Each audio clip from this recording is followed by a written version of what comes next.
পরে মান্না ভাই ফোনে কাকে জানি বললো আর কি যে জয়নাল আবেদিন কোটি টাকার সিনেমা বানাইতে আসছে এখানে, চুরি করতেও আসে না, বিজ্ঞাপন করতেও আসে না এখানে আর কি। আর ক্যামেরাটা অফিসিয়ালি নিয়ে আসা হয়েছে, তো তোমাদের কারো যদি বাপের বেটা থাকো আয়সা পারলে নিয়ে আসবে, আমরা শুটিং করতেছি। আমি খুন করিনি, উল্টো ওরা আমার বোনকে সুইসাইড করতে বাধ্য করেছে। এক অশনি সংকেত আমাদের পুরো সংসারটাকে তছনছ করে দিয়েছে। ঝিনুক শত্রু খেলা এই চলচ্চিত্রটি কনসেপ্ট কিভাবে পেলেন এবং তার চিত্রনাট্য কে করেছে, তার বিহাইন্ড দ্য সিন? আপনি মিথ্যে অভিযোগে আমার নামে মামলা দায়ের করছেন। আমি কোনো দাঙ্গা করিনি, এটা অন্যায়। আমারে ন্যায় শিখাও তুমি।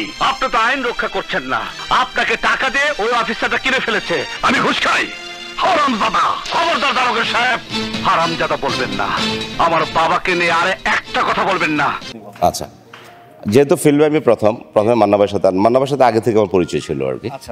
আর ফিল্মে আমার দু একজনের সাথে পরিচয় ছিল, মমতাজুর রহমান আকবর, আরো দু একজন ডিরেক্টর যাদের সাথে পরিচয় ছিল আর কি। তো মান্না ভাইকে বললাম যে মান্না ভাই একটা সিনেমা বানাতে চাই। হাসলো, বললো যে আপনি সিনেমা বানাবেন? তো বললাম হ্যাঁ বানাতে চাই। বললো প্রডিউসারকে? বললো আমি। বললো অনেক টাকা লাগবে। হ্যাঁ আমি জানি, আমি রেডি। কাস্টিং কাকে নেবেন? আমি বললাম যে আপনি, মৌসুমী, শাবনূর। আমি তো চাইবো বেস্ট কাস্টিং দেখবো। তো হ্যাঁ, মান্না ভাই বলছে পারবেন না, যে শাবনূর মৌসুমী একসাথে আপনি হ্যান্ডেল করতে পারবেন না অন্তত আর কি। আমি অনেক কষ্ট করে একবার করেছিলাম, দেখেন আর কিছু করা যায় কিনা। পরে মৌসুমী পূর্ণিমা ফাইনাল হলো। এক পর্যায়ে শেষের দিকে কন্ট্রাক্ট করারও প্রায় ছবির শুরুর কাছাকাছি সবাই এসে পূর্ণিমা অস্বীকৃতি জানালো ছবিটা করতে আর কি।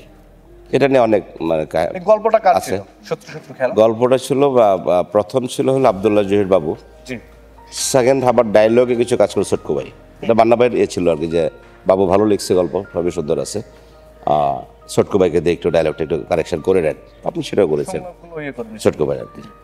তো যে কারণ হচ্ছে যেটা এই ছবিটা ভালো করার জন্য আমি অলওয়েজ, যেহেতু আমি নিজে নতুন ফিল্মে, মিডিয়ায় আমি নতুন না কিন্তু ফিল্মে নতুন, সো ফিল্মটা আমার চেয়ে ভালো যারা বোঝে, আমি চেষ্টা করছি বেস্ট এডিটর নেওয়ার জন্য, বেস্ট ক্যামেরাম্যান নেওয়ার জন্য, বেস্ট প্রোডাকশন ম্যানেজার নেওয়ার জন্য, যাতে করে আমার নতুনত্বের বিষয়টা যেন ওখানে না করে আর কি। তো ফাইনালি তখন পূর্ণিমা থাকলেও শেষ পর্যন্ত পূর্ণিমা কাজ করেনি আমার ছবিতে আর কি।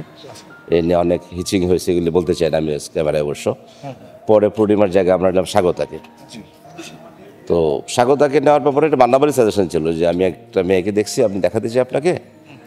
তো কে সে? স্বাগতা। ফাইন, দেখেন যদি আপনি মনে করেন ভালো হয়। আমি খুব হ্যাপি ছিলাম না।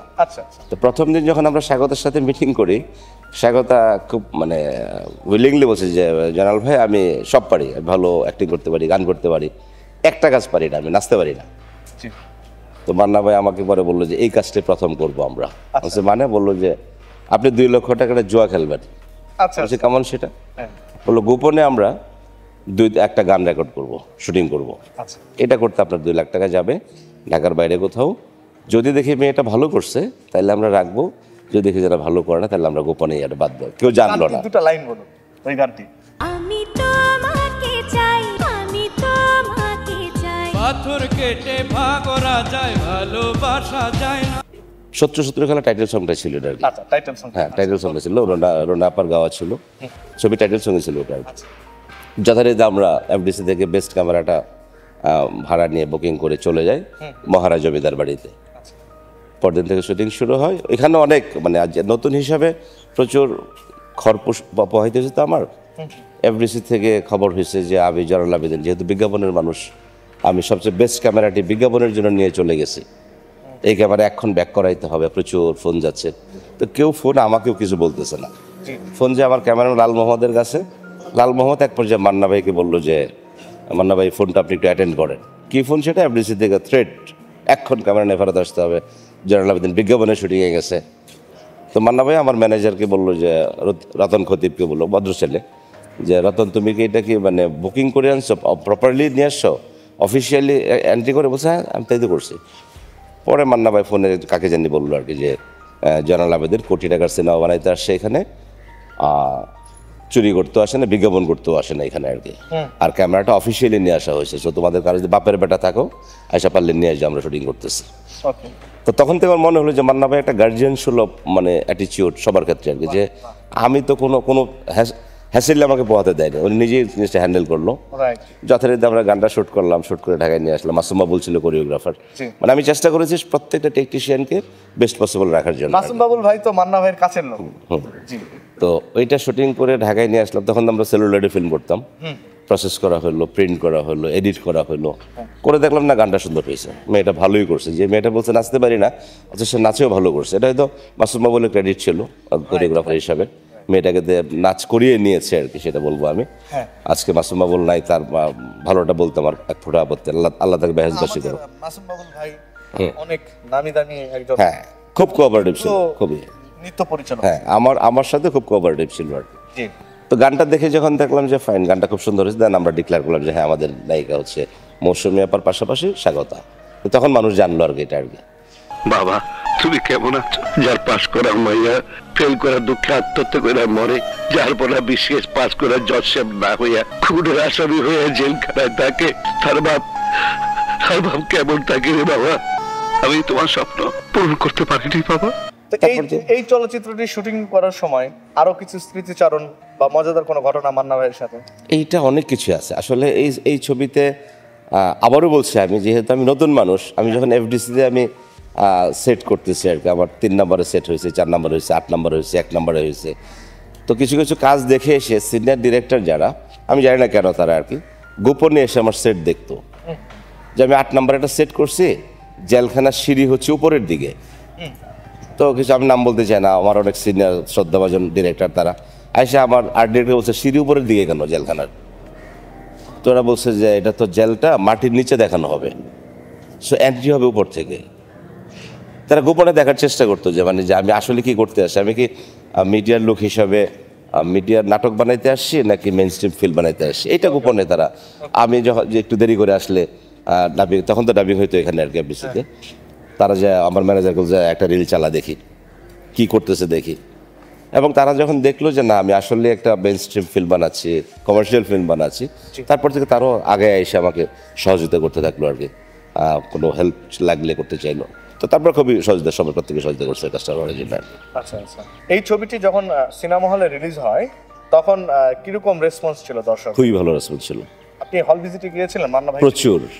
প্রচুর মান্না ভাই 1-2টা গেছে, পরে যেতে পারে না। তখন আমি যখন সিনেমাটা করি 2006, রিলিজ হয়েছে 2007-এ, মান্না ভাই অসংখ্য ব্যস্ত আর্টিস্টই ছিল তখন আর কি। হ্যাঁ, আচ্ছা আচ্ছা। প্রচন্ড ব্যস্ত ছিল। হলে রিঅ্যাকশন কিরকম দেখেছেন? খুবই ভালো ছিল, খুবই ভালো ছিল।